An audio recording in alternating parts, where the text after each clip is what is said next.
when I was still in denial, I stopped my medication and I wanted to die. So I stopped taking my medication and I found myself in Kenyatta. I had meningitis, stroke TB.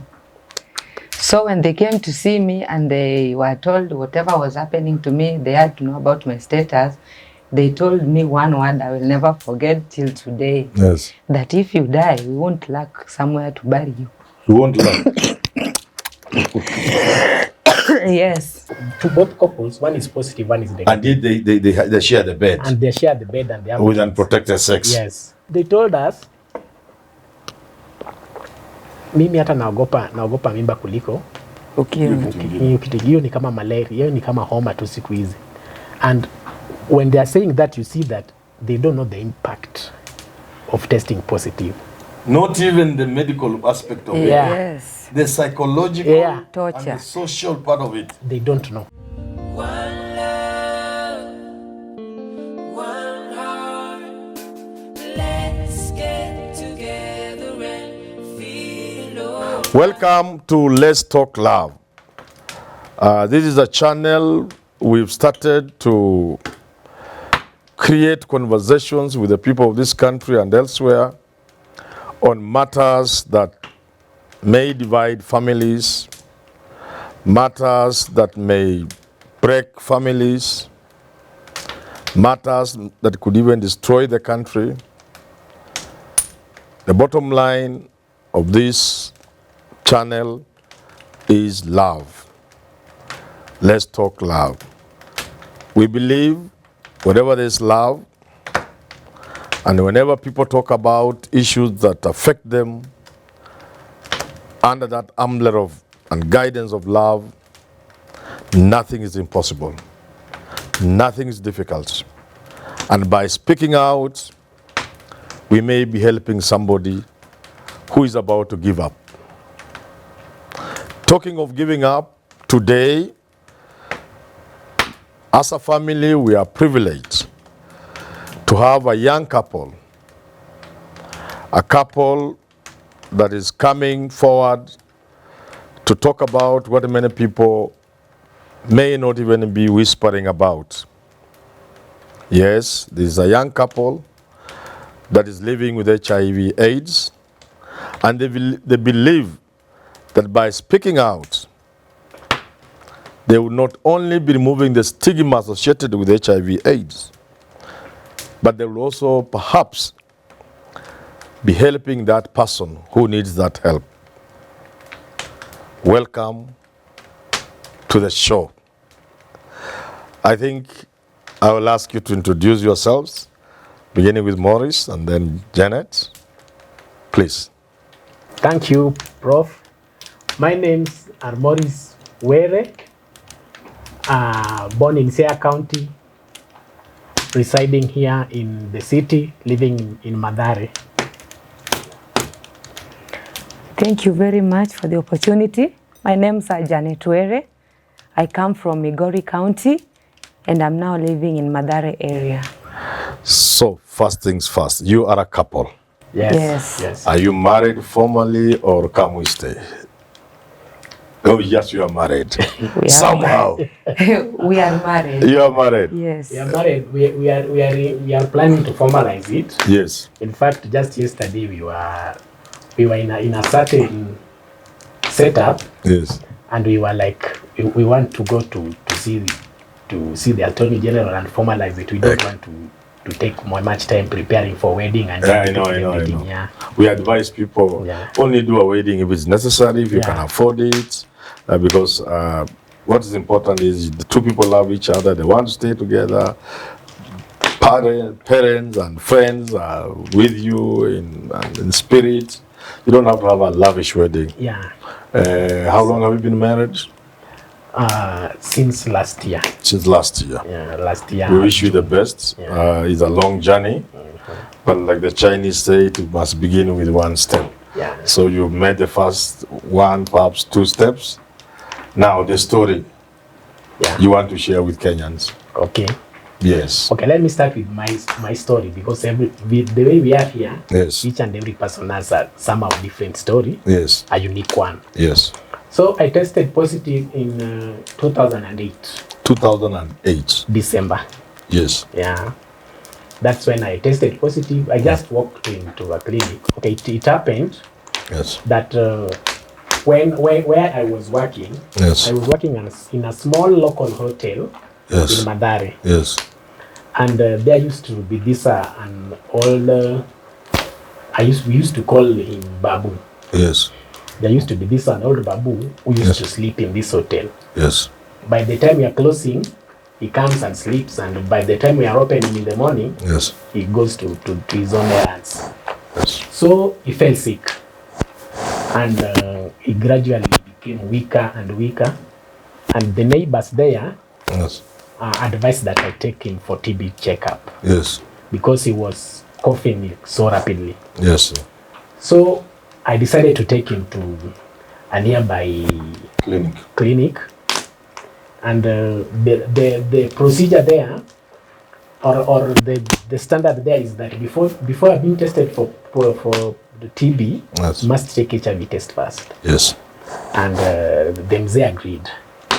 And because TB is an airborne disease, Yes. okay, I also said, okay, can I be screened too, because I've been with him for quite a long period. Yes. And they said yes. But again, you must start with HIV test. yes. So I said okay, because I was very much confident. Yes. I'm okay. And even they asked me if I can go to counseling, and I said no. Test me straight away. I know myself, because like 12 months back, I had already gone to VCT and I was negative. Yes. So I went for a test. I took a test and it turned 2 lines. Were you devastated? So that 2 lines, that 2 lines, that test, if you see that 2 lines, Yes. it automatically, That you are positive. and it comes with a certain shock. So I was really shocked, because actually I wasn't expecting that result. So I requested now to be taken to counseling after test now. So I was taken to counseling before they did the second test, because the procedure is you do the first test And then you confirm with the second with one. the second one. So before confirmation, I asked to go for the counseling now, but I couldn't get anything from the counseling because Yes. I was already Overwhelmed. overwhelmed by the result and And the everything. emotions and you are Yeah. devastated kind of. So I just told them, okay, just let me go and take the confirmation test. And the confirmation test also turned to be positive. That is 2008. 2008. Those are like 2008, 14 years back. 14 years back. Yeah. So after that, the government had already introduced the test and treat. Yes. So immediately you are tested and found to be positive, You are put on you are put on ARVs. treatment Treatment. immediately. You are not given a chance to decide on what you want to do. Yes. So by the time they were still talking to me, because they called other nurses, I think they saw how I was shocked and I was overwhelmed with everything. So they called other nurses. So we are around 6 of us in one room, and all of these nurses were talking to me. So by the time they were talking, they were already preparing my file, doing everything, doing the checking my weight and all those routines. So after that, they gave me Septrin. By then, they were starting with Septrin alone. So they gave me Septrin, and I went home for 1 week. They gave me the Septrin for 1 week, 7 days. So I went home. By then, I was 24. And at 24, I was married to a certain lady by then. Yes. I was just married. We didn't even have a kid. Yes. So I just went home with my Septrin, put them there. And then the wife asked, are you sick? I said, yes, I'm sick. I went to hospital and they gave me this medicine. And Septrin is just... An ordinary antibiotic. Yes. So I took my medicine for 7 days. And after 7 days, now I had to go back. And remember, in the clinic, I was told that if you have your wife, you have to come back with her so that she can also be tested. So it was so challenging to tell the woman, my wife, that we need to go for a VCT, because we've stayed for a good period of time. So after 7 days, I told her, because she was pregnant. So okay, I asked her, did you go to clinic? You went to clinic and did they tell you your result? Because pregnant mothers are usually tested whenever they go to clinic. And she told me I went, I got tested, and they told me I'm okay. And I told her, okay, let us go and confirm, because it's good if we do test together. Then from that point, she agreed. We went back to the clinic. She got tested. She turned positive too.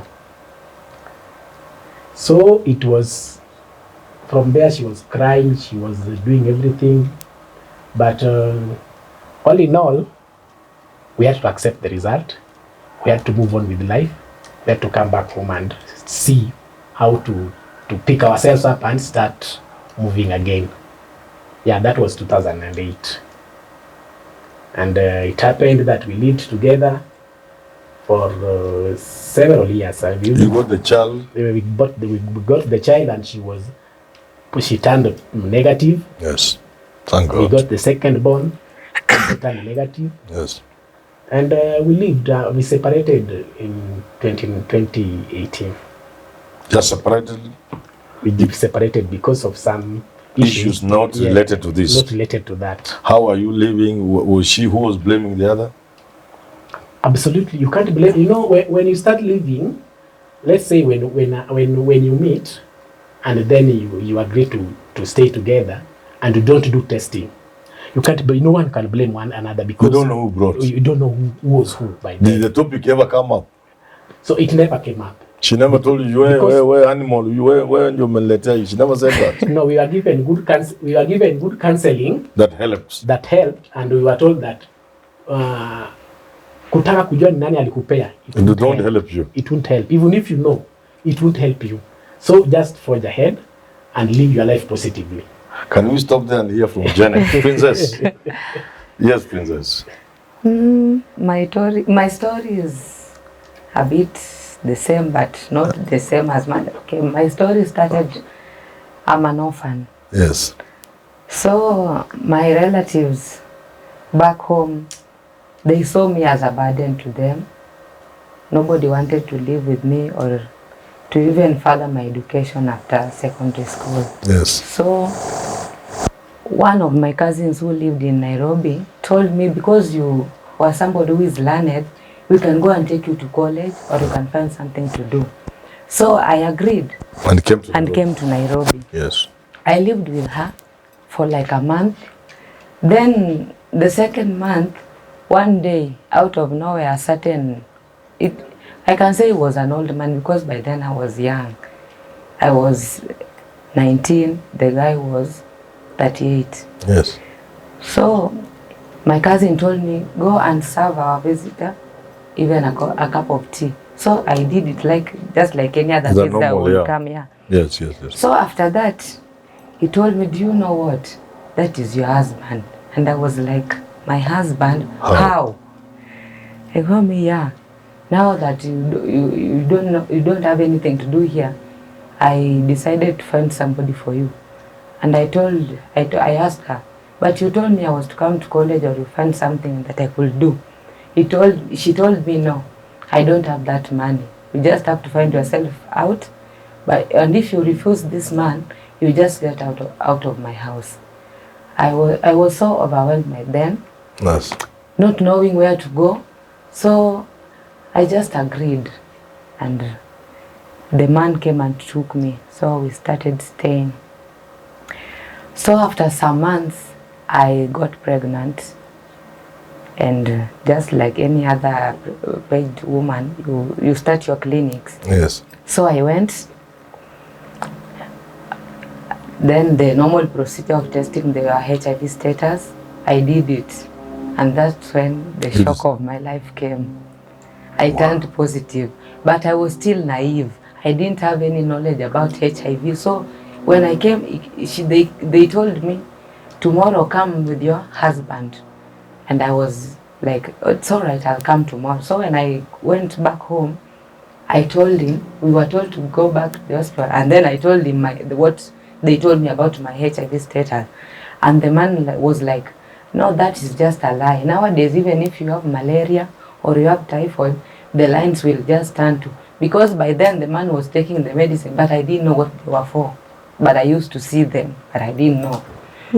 So he told me, no, maybe you have malaria or something like that. So But you are not sick I at all? just told me, it's okay. So he refused. So I was like, now what am I going to do? So when my next appointment came, I went back. I told them, my husband refused and said, maybe I have malaria or typhoid. And they just kind of laughed. And then they told me, maybe that person is hiding you from you, the status, or is living in denial. So I said, it's okay. Now, as I continue with my antenatal, I learned from my other women who are pregnant. We used to go for the sessions, and with those learning, I got a bit knowledge, and I was like, now I'm going to take my medication every day, and now to save the child that was in me, I had to take my medication and follow all the doctor's advice. Yes. So that's how I started my medication, though I was still in denial. Then you got your child? Yeah, so now, I got my child, because now the doctors told me that if my viral load was high, I wasn't going to breastfeed my baby. But now I looked at the kind of life I was living, I was like, even me, if finding a food to eat for myself is a problem, how will I afford a milk formula for the child? So that's what motivated me. My child, the one that was inside me, motivated me to take my ARVs. So I took my ARVs, followed every advice my doctor told me, and by the time I was giving birth, my VL was low, and I gave birth to my baby, up to twin girls, and up to today they are negative. How old are they? 9 years. Yes, they are HIV. Now the big story. Yes. Now to the big story, Maurice. The big story About these two lovely people. the two of us, Yes. how we met. Yes. Okay, it happened after I separated with my first wife. Yes. After that separation, I took a little bit more time. A break now. A break. From relationships. Yes. And was it because of your status or just because of the social aspect of it? It's both, because okay, if you are HIV positive, the challenge most of us have Yes. is the finding someone who will accept you the way you are. With your status. With your status, whether they are negative or not. So that made me to take a step back and at least focused more on myself. But last year, I joined these support groups of PLHIV, people living with HIV, and I joined several groups, and we were like one family. Yes. So in these groups, Janet happened to be a member there. Okay. In one of the groups, but she wasn't talking. I was talking every now and then, but she was just silent. Yes. So it happened that one day she talked, and I noticed. After noticing, that's how we met. We met in social media, by the way. We met on social media. Those support groups group, yeah. are virtual. Yeah. Okay, they're on social media. You don't meet in person. We very few meet in person. But because of stigma, very few people will agree to meet. So, but in social media, they talk. We talk. We share everything. We share the challenges. But physical meetings are very rare. Okay. So on social media, this is where I met with Janet. That was last year around April. So then we talked. We arranged to meet. The funny thing, by then she was staying in Saika. I was staying in Madare.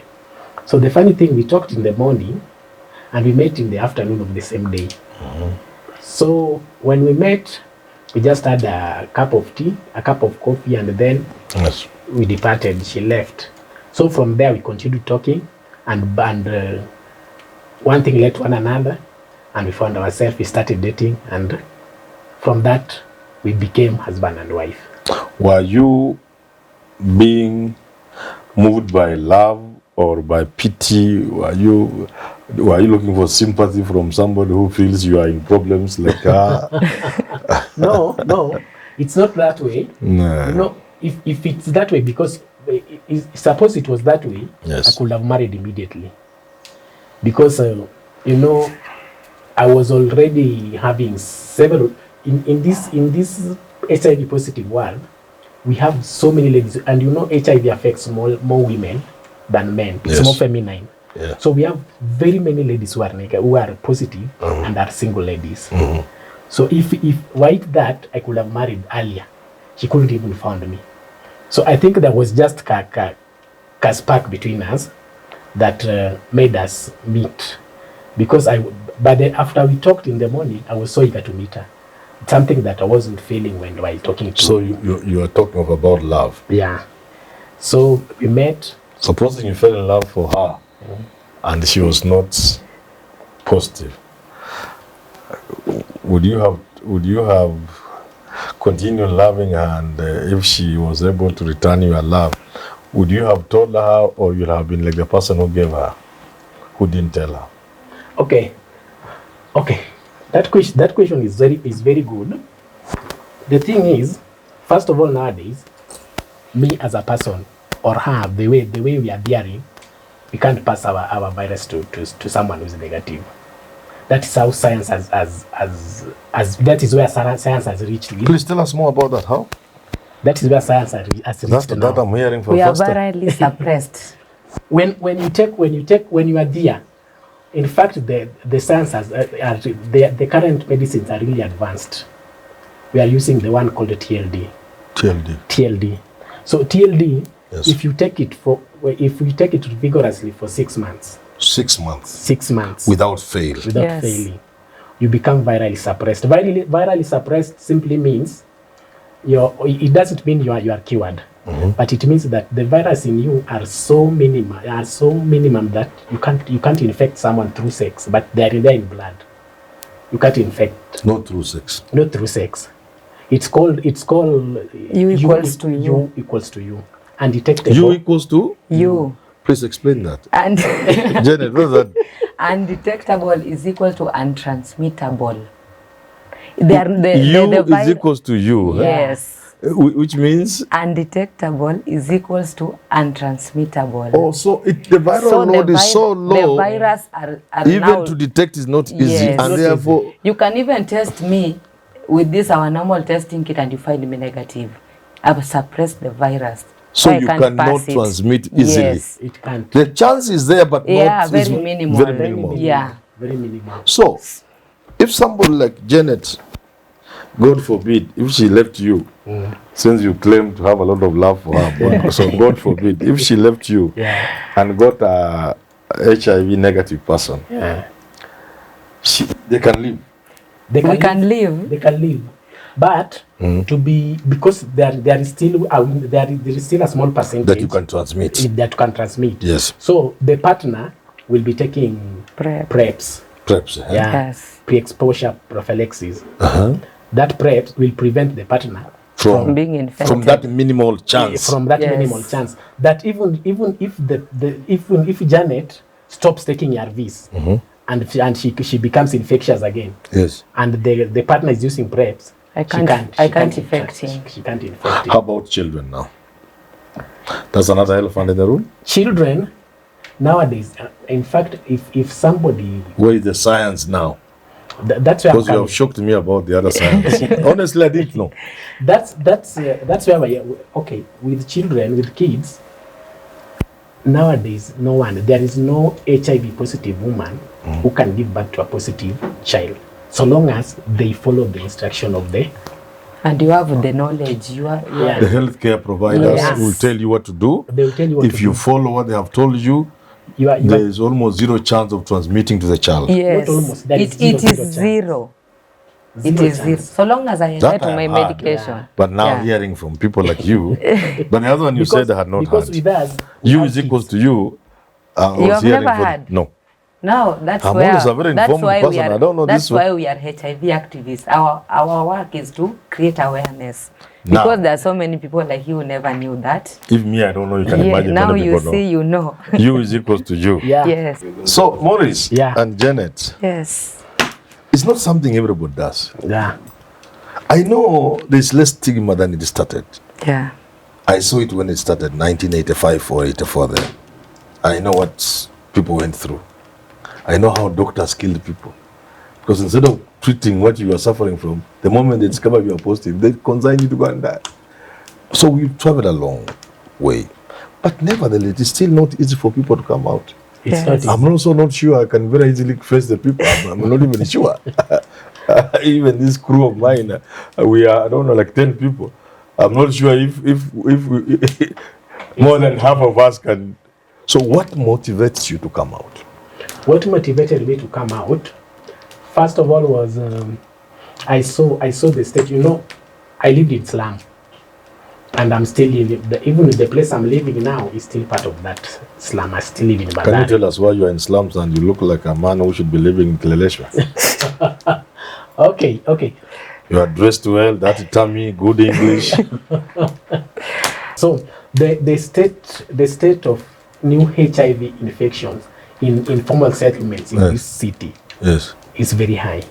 very high. It's very high, and I was seeing how people are suffering, out of stigma, because of stigma. Somebody is going through a lot. You know, the rejection they get out of the families, everything they face because of their status. That made me, because with me, I got positive when I was living in my house and I was fending for myself. So there was no one who could stigmatize me. But I was looking at the people who are living under the parents and the guidance of other people and the discordant couples, the way they were stigmatized. Now, from the little knowledge I got from my CCC then, I just thought of sharing it out. And the only way to share it out was, first of all, to come out. To come out that I'm positive. Because talking to someone positive while you are negative, they will think that you don't know what they are going through. Even if you tell them that, okay, I understand what you are going through and you are negative, they think you don't know. They believe you don't know.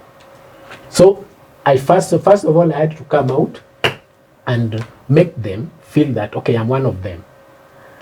Whatever they are going through, the way they take the ARV there is I take, whatever they're going through, I've gone through before or I'm still going through. So from that, that made me to come out. And after coming out, in fact, going public itself is a process.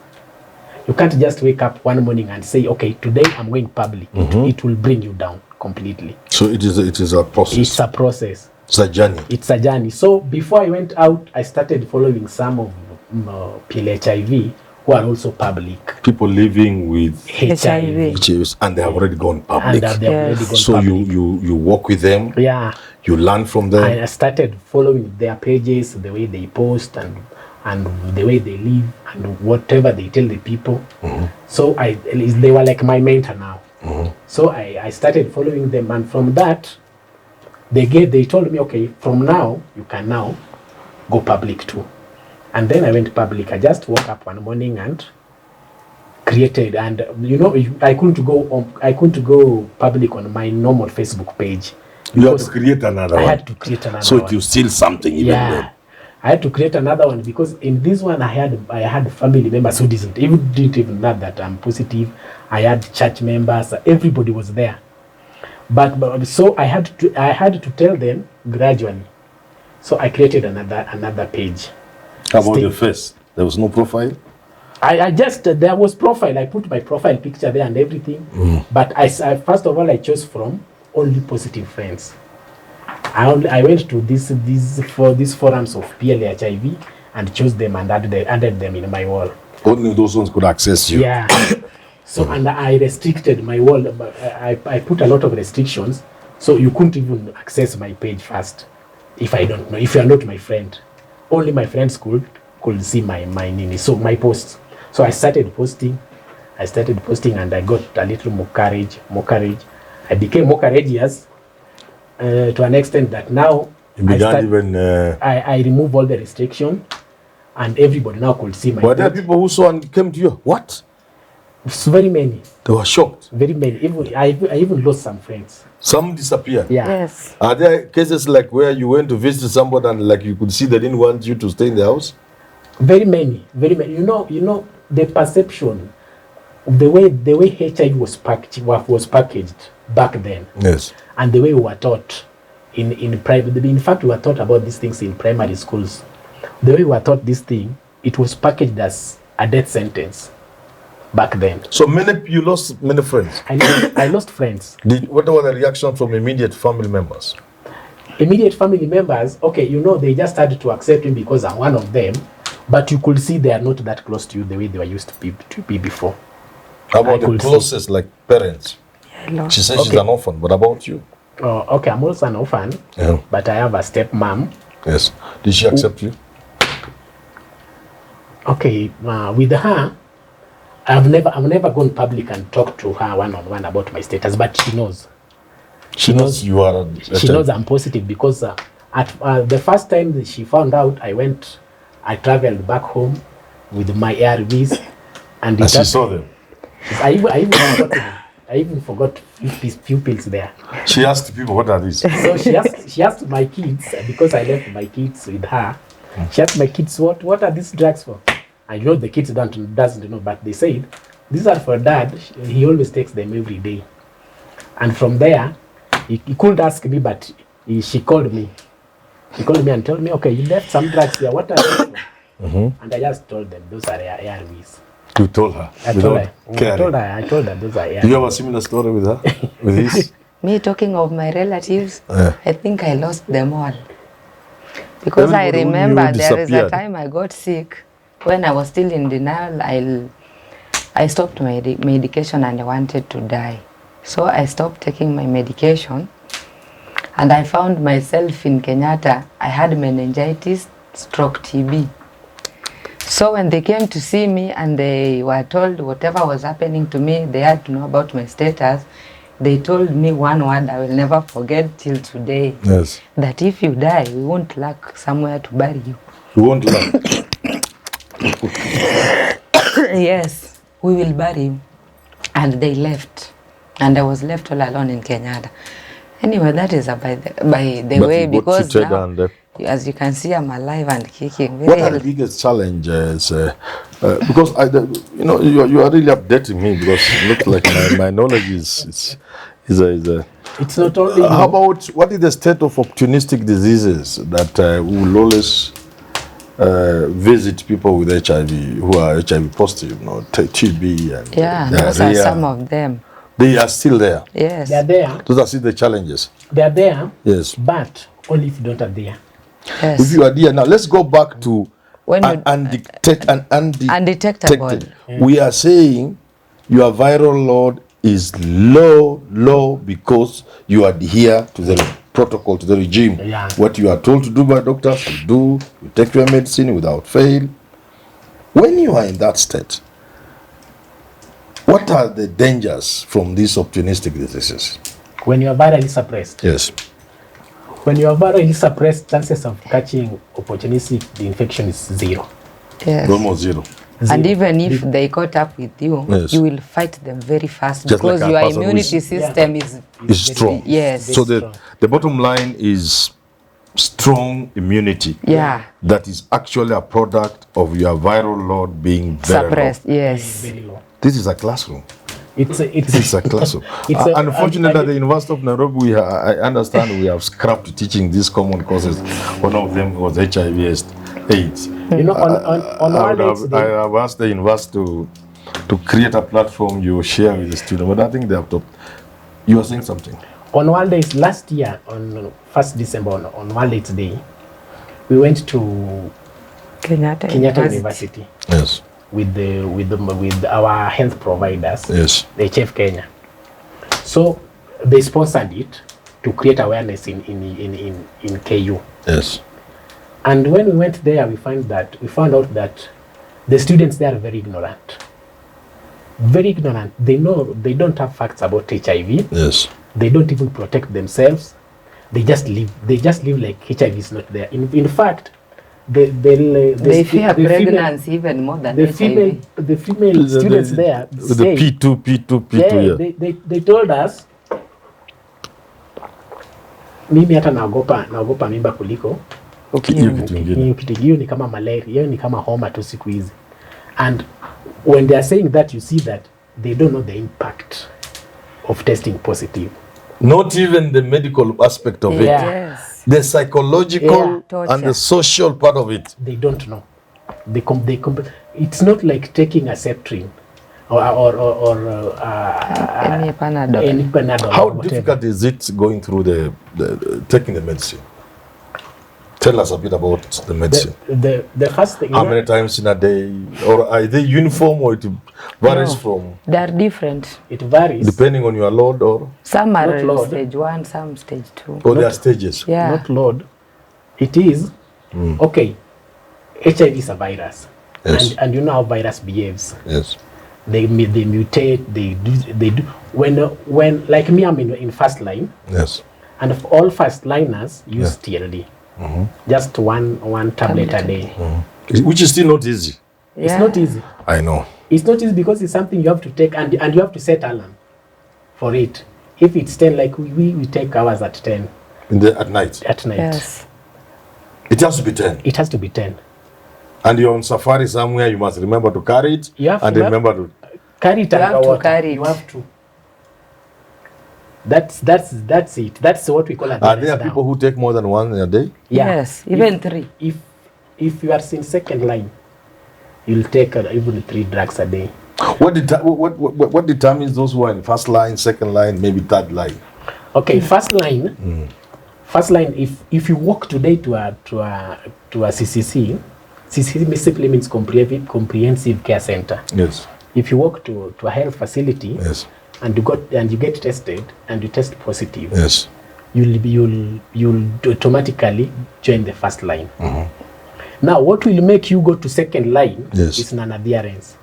Oh, you introduce a drug, yes. then you abuse it by not taking it. By not taking Then then the some virus resistance or something like that. It resists. Just like TB, I know, Then you or get then the it mutants. pushes you to the next line. Then you get the mutants. These mutants, they can't be killed by this TLD. They will resist the first one. They'll resist the drug you are using before. Is it a common thing? Very common. People do that. People do that. What do you think? Is it ignorance? Is it lack of education? Is it No, not fear of being seen taking? First of all, it's stigma. Stigma. Yes. And then ignorance and lack of knowledge. Those things, all those combined to make people to default. Yeah, and that's the word I was looking for. Yeah, when you default. And you're not a slum dweller. You are teaching me English. When you default, yes. you are risking a lot because you will automatically. Okay, it's not necessarily that when you default you will go to second line.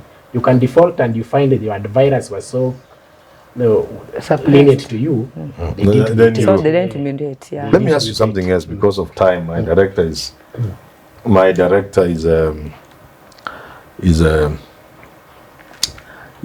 pushing me in terms of time. Let me ask you.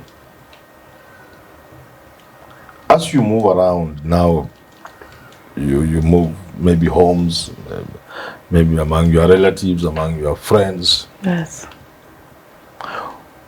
What is the normal reaction of families when they discover their children, their spouses? What is the general, now, the current state? What is the general reaction, the experiences that you have had?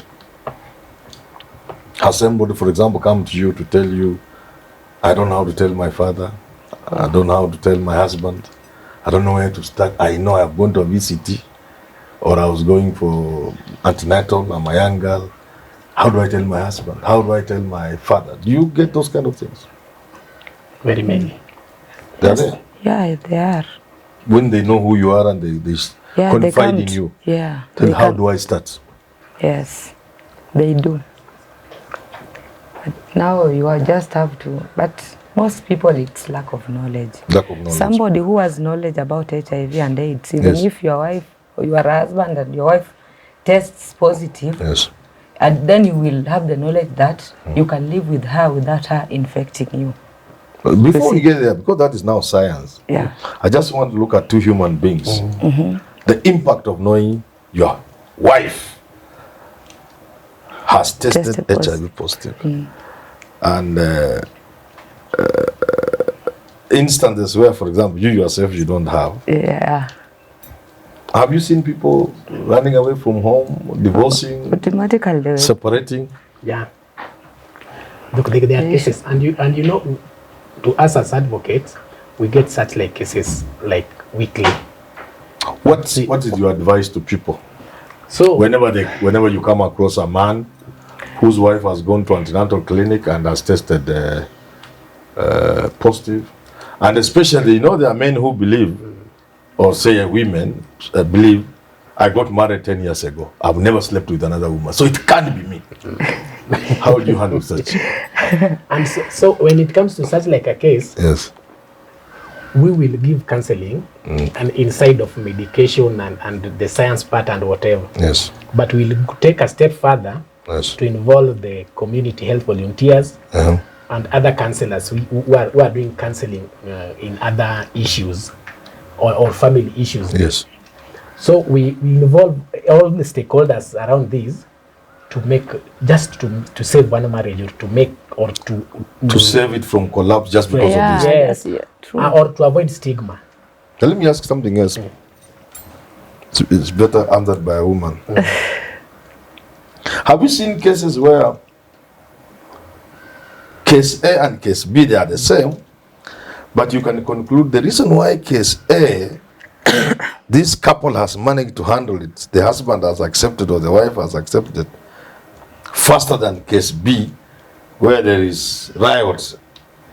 Mama amefuga virago anaondoka, ama mzee hata ame. Have you seen instances where it is love that has made one couple Yes. go through it better than the other couple? Like I had one last week. Yes. The wife is a teacher. Yes. So he comes on during holidays or during the weekends. Yes. So she told me she came last weekend, and when she was doing thorough cleaning around the house, Yes. she found her husband's CCC card, meaning the husband has started medication. And last year they were all negative because they have children, and she gave birth last year and they were all negative. Yes. So that when she came and told me, now my husband, when I confronted him, he told me it's true, and he's now on medication. So the woman left with her children. She left. Yeah, she left. So she left and went back to her home. Yes. Now I told this woman, before you left, did you go for a HIV test? Because maybe you are blaming the man that he has infected you and you don't have it.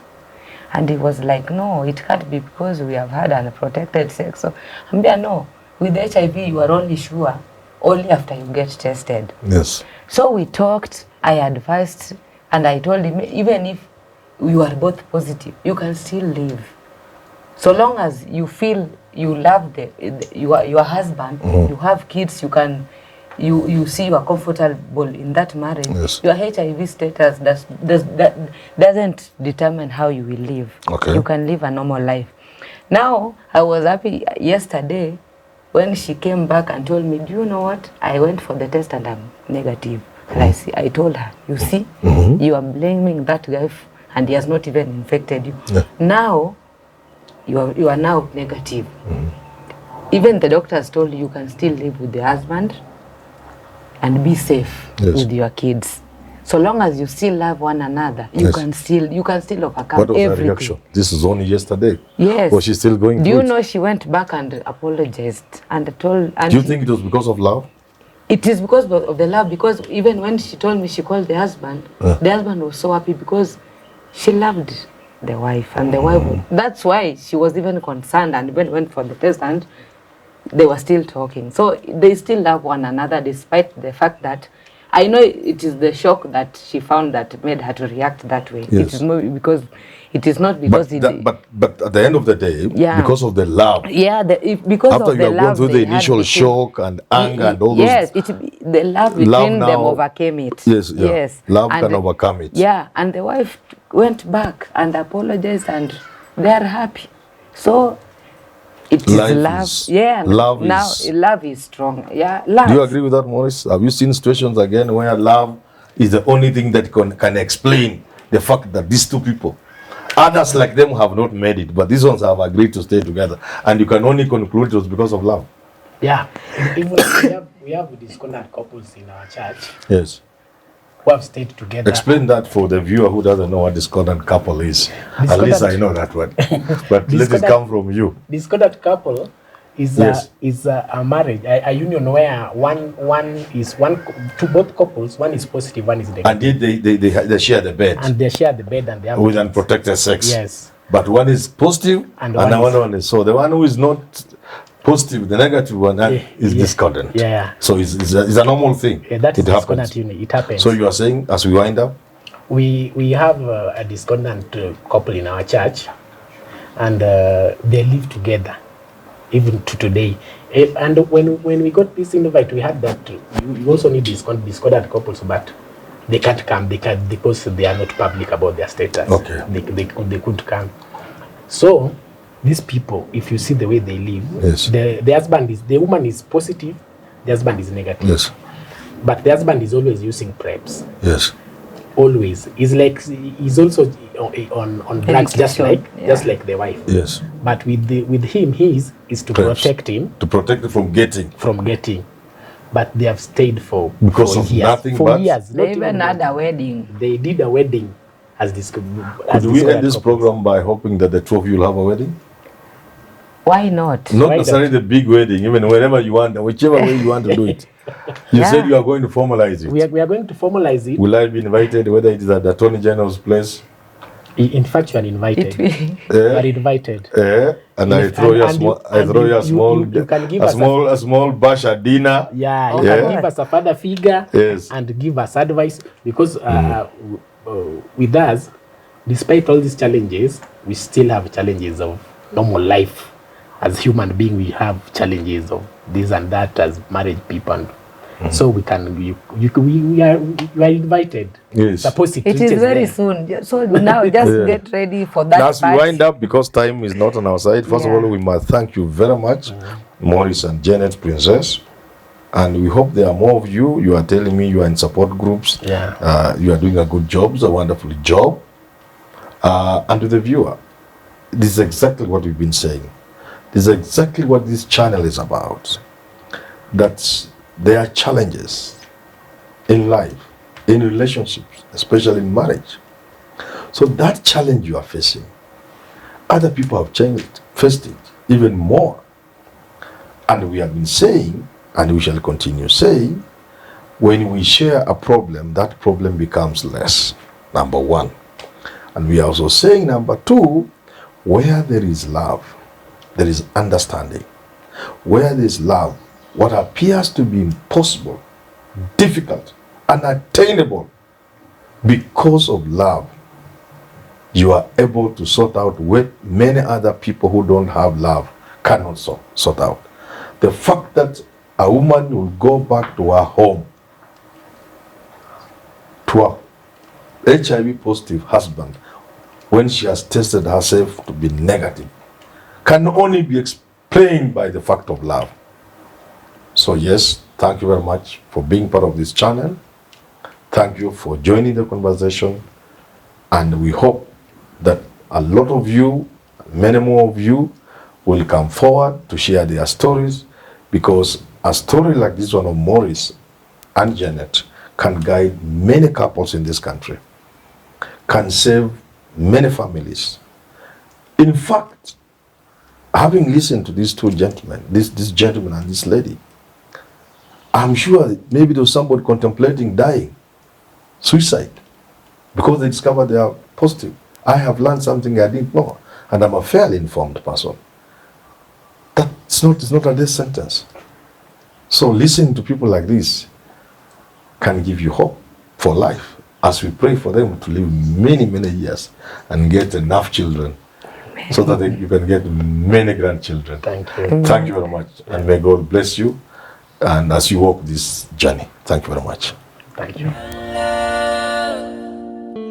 One heart, let's get together and feel alright. Hear the children